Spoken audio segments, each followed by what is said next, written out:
todas. Estamos en un nuevo video de esta serie de Movinfancia vinculada con el enfoque didáctico en educación física. En este video vamos a continuar trabajando las relaciones entre motricidad y significación. Continuando al video anterior, nos vamos a ocupar de el enfoque que desde la praxeología motriz se hace para comprender cuál es la significación práctica de las acciones motrices. Claramente, los aportes de la praxeología motriz comienzan con la obra de Pierre Parlevas durante la década del 80, particularmente en 1986 con su tesis doctoral Elementos para una sociología del deporte. Desde ese momento, Pierre Parlevas no ha dejado de producir textos, ideas, conferencias, animando la discusión en el campo del estudio de la motricidad humana.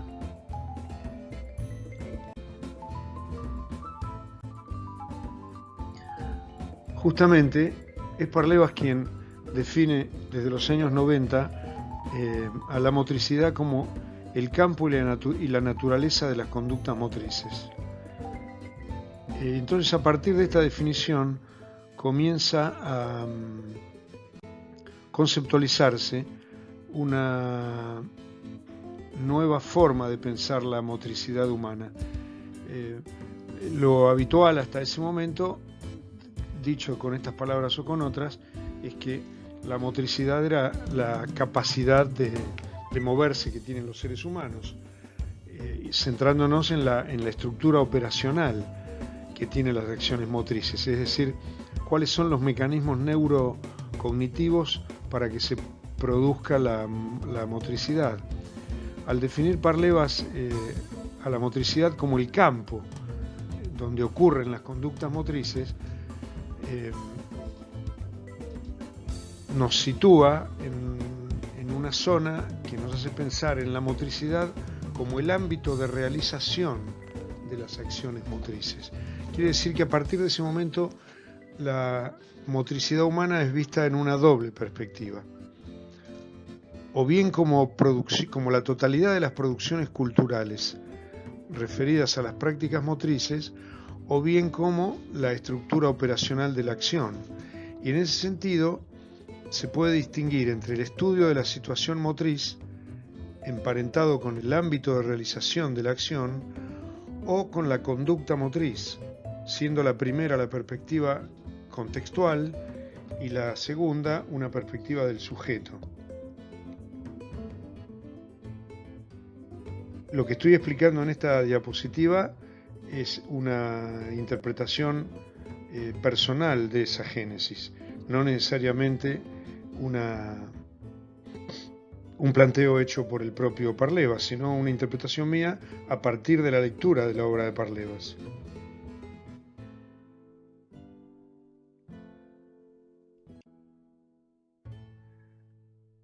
El propio Parlevas dice que a partir de esta perspectiva situacional en el estudio de la motricidad, esta perspectiva permite comprender la red de relaciones en las que la conducta motriz de un sujeto tiene sentido.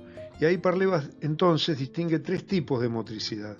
Una motricidad instrumental, referida particularmente a las relaciones inmediatas, de tipo prácticas, que surgen cuando una persona se mueve, lo que llamaríamos aquí en nuestra teoría del enfoque didáctico, las relaciones de primeridad del gesto motriz, una motricidad más bien de tipo relacional, que situaría al gesto en la perspectiva de la relación que tiene el gesto con los gestos de quienes nos rodean en la situación motriz, y una perspectiva referencial que situaría a la acción motriz, al gesto, en relación con la cultura en la que ese gesto o esa conducta motriz es posible. Por esto comento yo ahí abajo que esta perspectiva de Parlevas sitúa a la praxeología motriz cerca, muy cerca del enfoque socioconstructivista, particularmente el desarrollado por Berger y Luhmann o por el propio Gergen.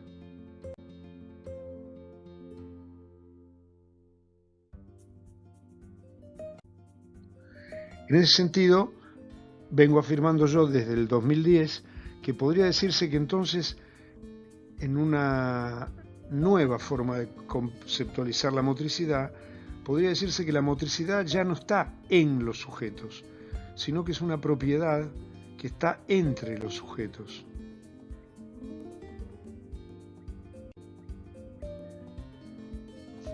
En este contexto, puede clasificarse a las acciones motrices, siguiendo sobre todo la perspectiva de Parlevas, desde el punto de vista de la intencionalidad y de qué significación práctico-intencional tienen, distinguiéndose 5 tipos de acciones motrices: expresivas, lúdicas, aprensivas, transitivas y deportivas. Las acciones motrices expresivas están caracterizadas porque el sujeto tiene allí una intencionalidad de comunicación y expresión no verbal. Se trata de moverse para comunicar algo al otro o para expresarse. El nivel de expresión tiene que ver con el grado de codificación cultural del simbolismo utilizado. Entonces, se podría ir desde la gestualidad espontánea hacia la gestualidad estética. Del lado de la gestualidad espontánea estarían más bien las formas de la expresión corporal espontánea en el niño y la niña, hacia una expresión corporal más de tipo codificada, y del lado de la gestualidad estética estarían más bien prácticas sociales como el mimo, la danza clásica, contemporánea, el teatro.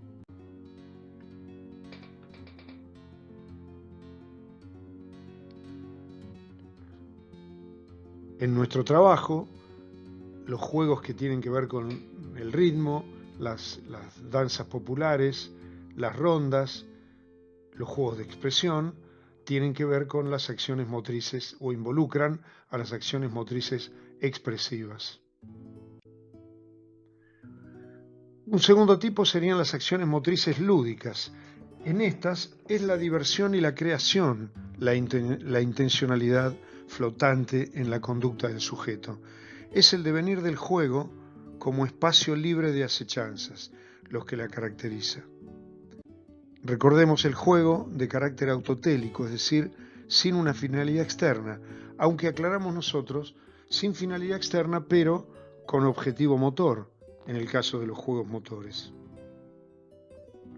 Vamos a ver más adelante la distinción que hacemos en didáctica de la educación física entre objetivo motor y objetivo didáctico. Todos los juegos y todos los ejercicios tienen un objetivo motor para el practicante, aunque los juegos no tienen objetivo didáctico para el practicante. El jugador juega por jugar. ¿Cuál es el objetivo del juego? ¿Qué es lo que hay que hacer ahí? Ese es el objetivo motor del juego. Las acciones motrices aprensivas, la intencionalidad está ligada a la exploración, al conocimiento y al dominio de las posibilidades del propio cuerpo. Eso es lo que mueve la acción del sujeto. El ejercicio de la interiorización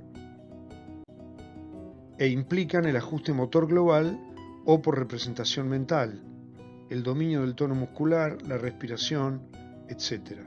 Son las acciones motrices aprehensivas. En algún texto también se menciona como introyectivas.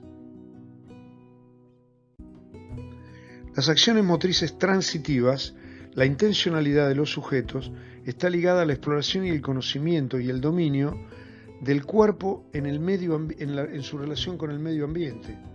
Entonces las carreras, los lanzamientos, los saltos, los rolidos, las trepas, las suspensiones, los equilibrios, están relacionados con estas acciones motrices cuyo carácter es lograr el dominio del mundo a partir del propio movimiento. Las acciones motrices deportivas, que podrían combinar a por lo menos 2 o 3 de las anteriores, tienen que ver con la realización y sublimación del agonismo, el ganar o perder. Tienen que ver con la celebración del duelo individual y el duelo colectivo. Ponen en juego comportamientos de cooperación u oposición, o de cooperación y oposición. En este punto es que nos preguntamos cómo plantear, cómo presentar al niño y al joven las situaciones motrices en el enfoque didáctico, es decir, en una pedagogía de la motricidad que reconozca la situación. En otras palabras, en una didáctica crítica de la educación física es obligatoria la pregunta acerca de qué es lo que impulsa al niño a actuar. Inevitablemente habría que comenzar, no es este el caso de esta charla, pueden seguirlo en el texto, la enseñanza de la educación física en el nivel inicial y la educación básica, las relaciones entre acción y motivación, que han sido estudiadas por una larga serie de autores y que podrían agruparse en 4 tradiciones. La tradición innatista, representada sobre todo por Freud, por Abraham Maslow, por Carl Rogers; la tradición empirista, donde también podría estar Freud, Adler, Horney y Fromm, si la motivación depende de la experiencia vivida; la tradición situacionista, donde podría estar Durkheim, Crozier, Boudon, el propio Marx. Desde el punto de vista de la praxeología motriz, diríamos, la praxeología motriz estaría dentro de esta tradición, una tradición que hace que pensar que es la situación presente la que provoca la motivación de los sujetos. Y una tradición más cercana a nuestro enfoque, que sería la tradición interaccionista, en la cual encontraríamos a Levin, Newton, a Pierre Bourdieu y a Giddens.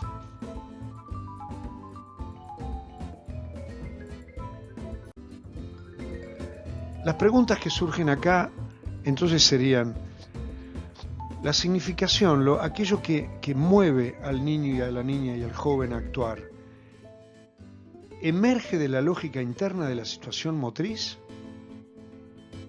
Sería un planteo pertinente a la praxeología motriz. ¿O la significación emerge sobre todo de la cultura y de la biografía del sujeto? Es decir, de lo que Parleva llamaría la lógica externa. En una tercera alternativa, cercana a nuestra teoría de la significación, la significación emerge de la complejidad de la interacción lógica interna, lógica externa.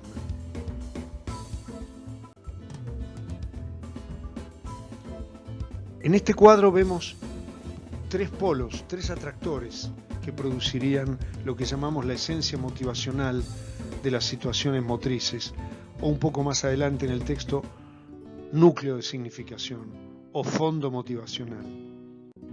Por un lado, la subjetividad de los sujetos que se mueven. Ahí aparecen 6 tendencias psicoemocionales de los sujetos: la necesidad de exploración, la necesidad de agonismo, el hedonismo, la tendencia a la comunicación, la necesidad de comunicación, la necesidad de identificación con el otro y la necesidad lúdica. Por otro lado, tenemos las situaciones, el cuadro de las situaciones típico de Parlevas. Esas letritas CA, C tienen un guión abajo, algunas, ven que la C a la derecha, entonces, ¿qué quiere decir eso? La C es compañeros, la A adversario y la I incertidumbre. Paso un poco por arriba, pues esto posiblemente lo hayan visto también en otra asignatura, y si no pueden leerlo en el texto. Parlevas establece que la totalidad de las situaciones motrices posibles pueden analizarse según la presencia o ausencia de 3 criterios de incertidumbre: compañeros, adversarios o incertidumbre proveniente del medio físico. Entonces tenemos situaciones como la primera de abajo de su izquierda, que es una situación C, A, I. Quiere decir que en esta situación hay compañeros, hay adversarios y hay incertidumbre del medio físico. En cambio, la de al lado, hacia la derecha, es una situación en la que hay compañeros, hay adversarios y no hay incertidumbre del medio físico. La tercera es una situación en la que hay compañeros, no hay adversarios y hay situaciones de incertidumbre del medio físico. La cuarta es una situación en la que hay compañeros, no hay adversarios y no hay incertidumbre del medio físico. Todo este grupo de situaciones son sin compañeros, aunque, por ejemplo, en esta es: no hay compañeros, hay adversarios y hay incertidumbre del medio físico. Muy bien, los invito a que sigan analizando el cuadro y además podrán pensar ustedes y tal vez retomarlo en los mensajes o en las consultas en directo, algún ejemplo de cada una de estas cosas como para ejercitar su capacidad de análisis de cuál es cada uno de estos 8 cuadritos. Dijo Parlevas: la totalidad de las situaciones motrices posibles, al menos hasta el día de hoy. Cabe destacar que aquellas situaciones en las que no hay compañeros y tampoco hay adversarios se denominan situaciones psicomotrices, tengan incertidumbre del medio o no tengan. Mientras que en todas las otras, al haber compañeros o haber adversarios, son situaciones sociomotrices. Pensemos un ejemplo, como para ejercitarnos durante la propia clase, de situaciones en las que hay compañeros, hay adversarios y hay incertidumbre del medio físico. Bueno, un ejemplo pertinente podría ser el yachting en equipos. Una carrera en veleros en equipos. Hay compañeros arriba del barco, hay adversarios en los otros barcos y hay viento y correntada. Un viento y una correntada que perturban directamente la situación motriz prevista en el reglamento.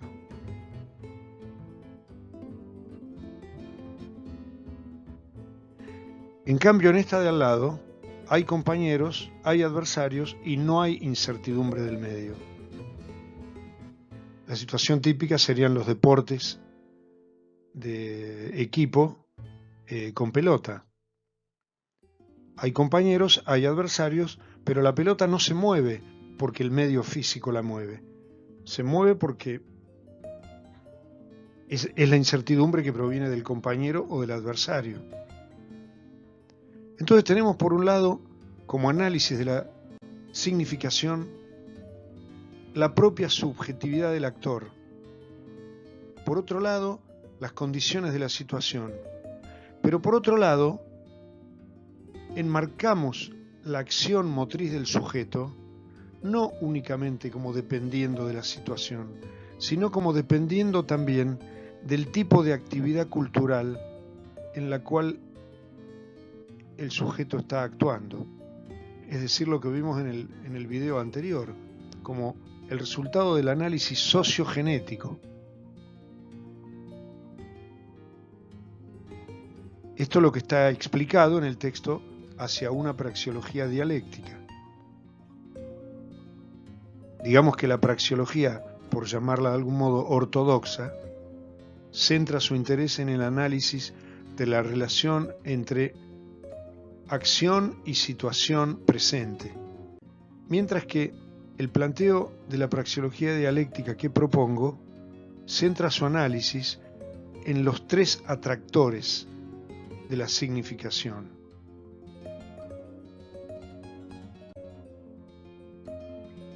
En ese sentido, la significación emergente de la interacción entre la lógica interna y la lógica externa, si usamos palabras de Parlevas.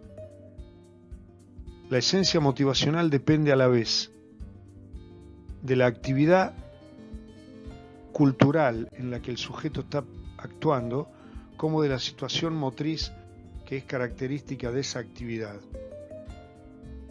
más la subjetividad de la persona que actúa. Eso es el concepto de esencia motivacional o de fondo motivacional, los motivos que impulsan al niño a actuar.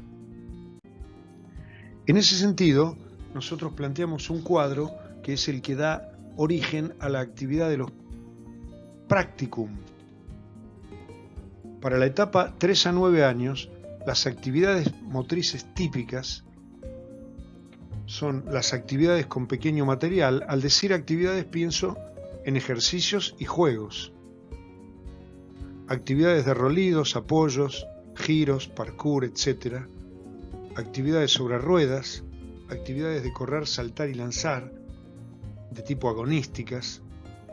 Cada una de estas actividades tiene un núcleo motivacional que la caracteriza, y en ese sentido encuentra una continuación en las actividades típicas de la etapa de la socialización secundaria, en la que estas actividades se cargan de la impronta cultural de la socialización secundaria y su nivel de codificación creciente. Por ejemplo, las actividades con material pequeño manipulable, propias de la etapa 3, 8, 9 años, se convierten, por así decirlo, o encuentran su continuo significativo en las actividades de la gimnasia deportiva rítmica y artística, sobre todo la rítmico-deportiva. Las actividades de rolidos, apoyos, giros, etc., encuentran su continuo en las actividades gimnástico-deportivas ligadas a la artística y al acrosport. El parkour en la continuación del parkour, más codificado. Las actividades sobre ruedas en la iniciación al patín, carrera, al skate. Las actividades de correr, saltar y lanzar, típicamente agonísticas, en las actividades de iniciación atlética. Bueno, los invito a que sigan analizando ustedes el cuadro con la idea esta de que estas continúan a estas. Ustedes podrán ver en cada uno de los capítulos del texto la educación física, la enseñanza de la educación física en el nivel inicial y la educación básica, que cada uno de los capítulos prácticos, desde el capítulo 13 en adelante, inician con un pequeño cuadrito que dicen ¿qué impulsa al niño a actuar? Acá tenemos el cuadrito de ¿qué impulsa al niño a actuar? La segunda columna. En los juegos con material manipulable, ¿qué impulsa al niño a actuar? El placer por la exploración del material, es decir, ¿a qué puedo jugar con eso? En los juegos de correr, saltar y lanzar, el agonismo por saltar más alto, más rápido, más lejos, más rápido en la carrera, ¿no? Más lejos en el lanzamiento o en los saltos, más preciso en el lanzamiento. En los juegos de apoyo, rolidos, trepas, suspensiones, en la iniciación al parkour, el placer por la exploración del cuerpo, de las posibilidades del cuerpo en el dominio del medio físico. En los juegos colectivos, el placer como la mancha, por ejemplo, el placer por la interacción motriz. En los juegos rítmicos expresivos, la comunicación no verbal. En cada una de las columnas, además, vemos qué tipo de situaciones incluyen, cuáles son los descriptores de incertidumbre, compañero, adversario, medio físico. En los juegos de correr y saltar y lanzar, generalmente no compañero, no adversario, no incertidumbre del medio físico.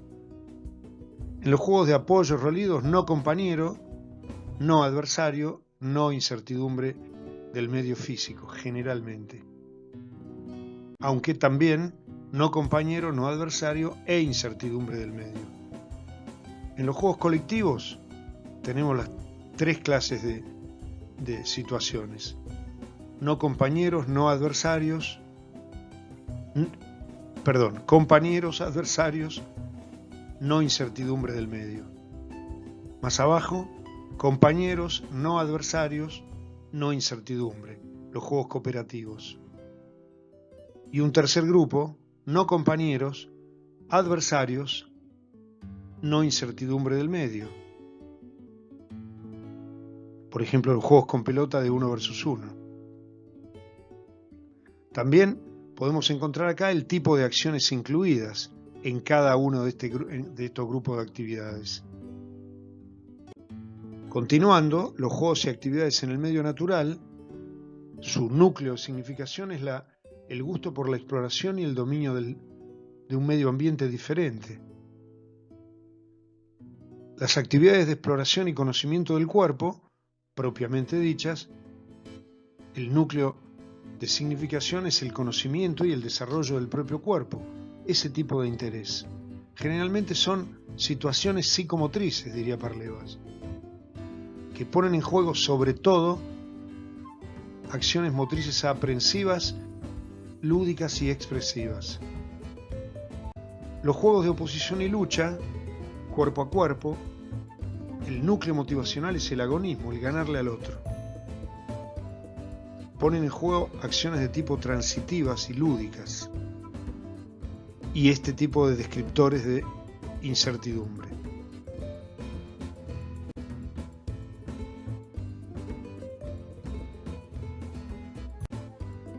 Muy bien, damos por terminada esta serie sobre significación y motricidad, esperando que puedan completar el apoyo digital con la lectura minuciosa